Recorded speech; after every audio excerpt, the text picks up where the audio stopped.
cet instant solennel, permettez-moi de vous souhaiter la cordiale bienvenue tout en formulant à l'endroit de chacune et de chacun mes vœux les plus sincères pour l'année 2026.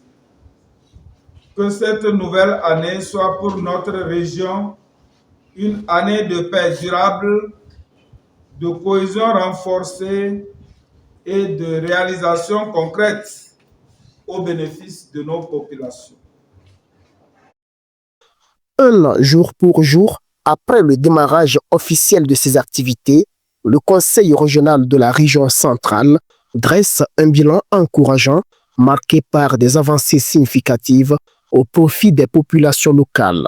C'est à la faveur de la première session ordinaire de l'année 2026, tenue ce 6 janvier, que l'institution a rappelé les fondements de son engagement, impulser un développement harmonieux, équitable et durable à l'échelle régionale.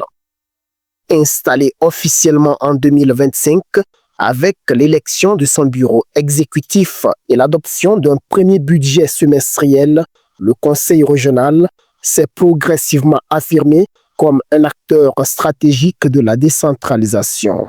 Parmi les réalisations phares figure le coup d'envoi à ce jour de l'aménagement du tronçon reliant la route nationale numéro 1 au siège du gouvernorat et du conseil régional, soit plus de 500 mètres de voirie en attente d'amélioration.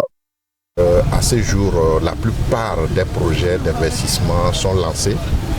Certains ont démarré, comme l'aménagement de la route qui mène au gouvernorat, au conseil régional, dont nous venons de donner le premier coup de pioche, et la construction des salles de classe, la mise en place ou la réalisation de 117 forages dans les 5 préfectures. Quelques projets de santé aussi ont démarré. Et sur le plan administratif, quelques équipements aussi ont pu être acquis pour le conseil régional. Ces avancées, aussi notables soient-elles, ne sauraient être durables sans l'implication active des populations, principales bénéficiaires de cette politique de proximité. À cet effet, le Conseil régional appelle à un engagement communautaire renforcé afin de consolider les acquis et d'ouvrir de nouvelles perspectives pour l'année à venir. En 2026, nous avons continué dans la même lancée. Après une tournée dans les 5 préfectures pour rencontrer les différents acteurs, on a pu regarder les priorités et des projets dans le domaine de la santé, de l'éducation, de l'eau, de l'hygiène ont été aussi adoptés, approuvés dans le budget 2026. Nous demandons à la population d'être là pour la mobilisation, pour soutenir les projets, pour accompagner les projets.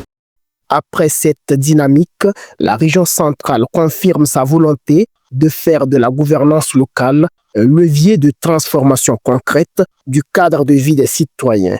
Ainsi, cet anniversaire marque une étape clé dans le processus de décentralisation au Togo.